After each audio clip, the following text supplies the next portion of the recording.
Welcome to the Danny Clinkscale Reasonably Irreverent podcast. Insightful and witty commentary, probing interviews, and detours from the beaten path. Every once in a while, we have to bring out the big dog. Yeah. Oh, God help us. It's time for Danny Unleashed. Sponsored by Easton Roofing, where integrity matters. Go to eastonroofing.com for more. That's right, Danny Clinkscale. Danny Unleashed, brought to you by Easton Roofing. Great Kansas City company. By the way, Easton Roofing out at the ball game.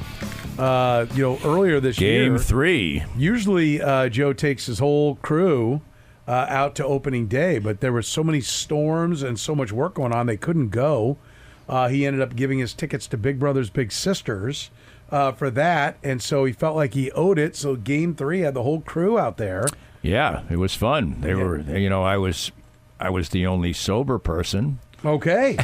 Which is good. Yeah. I can't say the only one. I didn't talk to everyone. I'm sure there was a person in there or two who had to work the next day and was being responsible. But there were the drivers. A lot of people having a good time, that's for sure. That's what it's all about. Yep. Easton Roofing, proud to bring you Danny Unleashed. I mentioned their commitment to Big Brothers Big Sisters. Easton Roofing is partnered with Big Brothers Big Sisters. Now, a portion of every job Easton Roofing does goes to Big Brothers Big Sisters. You can find Easton Roofing online at eastonroofing.com. Estimates are always free. No payments collected until you're 100% satisfied.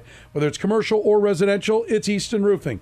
913-257-5426 online at eastonroofing.com. Danny, what do we take away from this season? Well, I think, actually, DannyClinkscale.com, you can get my extensive thoughts. Okay, good. But I'll give them for free here. At, shameless plug. Actually, that's free, too. But, just patronize my wonderful sponsors like Easton Roofing. That's right. And a little shout-out. I met Zach and a couple of his friends who are from Parsons, Kansas. They drove up and had front-row seats to the demise of the Royals last night. And Zach and I are he's going to be part of the team, so that's fun to look forward to as well. I think we take away that it was an absolutely wonderful season that was able to be culminated in 2 nights of 40,000 people having a good time, and not as good as they could have if the Royals had won. But I don't think this season is anything but an unmitigated success.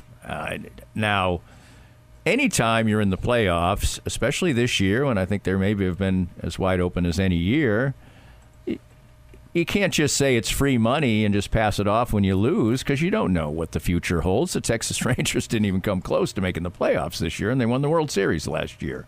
There's no guarantees, and the Royals and J.J. Piccolo and his team, to me, deserve incredible credit for this. Let's face it. This is a patched-together team that is not one that you're looking at the same way as one from 14 and 15 with a strong core of young position players. Now, you knew that some of those players were going to be walking away, and you now are certain that the best of this bunch is going to be here. But you look at the lineup for Game 3. I mean, there are like 2 guys there that really are kind of part of the future. Maybe you can toss in Miguel Garcia. You can. But I don't think that's a certainty right now. But there's a lot of Hunter Renfroe and Tommy Pham and so on and so forth. So, and Michael Wacha, you don't know if he's coming back. He's said he loves it here in Kansas City, but the man has played for a different team for each of the last 6 years, so he clearly doesn't mind moving. So I think that this was an unbelievable job by the front office. I think he should be Executive of the Year in a cakewalk. But he might have to be Executive of the Year again in this offseason if the Royals are going to win 86 games again. Yeah, there's a lot of work to be done, and I think there's going to be a lot of work most years, right, for them, unless they can really start to be the dominant farm system in baseball. Right. That's where they have to get better. They have to have more answers come from within. Totally agree, or at least one of them. There's a lot of good organizations now. I don't think you can just be a whole tier above. I think there's too much analytical talent and people who want to be in this industry and know what they're doing and so on and so forth. But you can't be middle of the pack or one of the worst if you can't spend the kind of money. Somehow, because they played horrible baseball for a couple of months. The New York Mets have turned themselves into some kind of a Cinderella story when they have the highest payroll in baseball. Yeah. So, but yeah, this was fantastic, and it rejuvenated. If he had if J.J. Piccolo had looked at this and said, John Sherman, we're going to take the long road here. We're going to build, we're rebuilding the farm system. We want to do it that way. Well, they wouldn't have had an exciting season. I'm not so sure that wasn't the plan. Just everything worked, right? I'm not so sure that the plan wasn't to get Lugo and to get Waka and sell him off. And to sell them off. And that might have been the plan, but at least they did that instead of saying, we're going to stink again while we build. We're just going to play all these young guys, and maybe we'll come up with a diamond in the rough that we didn't know about. Somebody will turn into Salvador Perez, who they thought was a great defensive catcher and so on and so forth, and turned out to be a borderline now Hall of Famer. So I think they did a tremendous thing, and they had two ways to go. Those guys could have pitched well, and they could have sold them off if they weren't in contention, and that would have been good. This was better, though, to me. This was better. Because except for the person I just mentioned, the pitcher I just mentioned, Waka. Except for Waka, they still have these pieces to trade potentially. Now maybe they'll have Waka back, and they could. So if next year they fall back a bit and come the trade deadline, they're really not in it. They still have the same plan in place. Yet with a winning season that energized the fans, there'll be a lot more people in the stands next year because you build your fan base on season tickets and preseason buying. There'll be more excitement at the ballpark, and darn if he might not do it again. So I think it's all good news, basically. I think the other, excuse me. I think the other thing that is, should fill people with optimism is the fact that they're not selling a 56-win team to people. They're not selling a dream. Right. They're selling a reality now. And so you don't have to give one plus a player option anymore. You can be like, no, we want you for two, right? Or we only want you for one. It's your chance to do it. Like you don't have to give away, I'm sure they were an extra year over what anyone else was given Seth Lugo. You won't have to do that. Now, right now, we feel like, hey, that's great. I mean, they got Lugo Lugo was 2 plus a player option, right? He wasn't 3. Yeah, I think he's 2 plus a player option. And so, but now maybe you can get somebody, if you're signing somebody who's 28 or 29, now maybe you can get a 4-year deal. And at the same price that the Cubs are offering or the Jays are offering. Not have to give, like I said, it was the who was now you're making me forget names. Who's he? What's it? That was there with Greinke that they gave 5 for Gilmesh. 4 for 40 was what the Cubs and Jays and everybody was offering. They were all at about the same spot. The Royals had to go 5 for 55. They had to go an extra year and an extra $1 million per. I mean, I think that had to have been the same kind of offers they were making last year. Now you can offer winning baseball. And winning baseball with the knowledge that you have one of the handful, 2 or 3 best players in baseball, Bobby, and one of the best managers, right? I think, and a great coaching staff. I don't think there's any way that Seth Lugo isn't like. Listen, we signed Seth Lugo.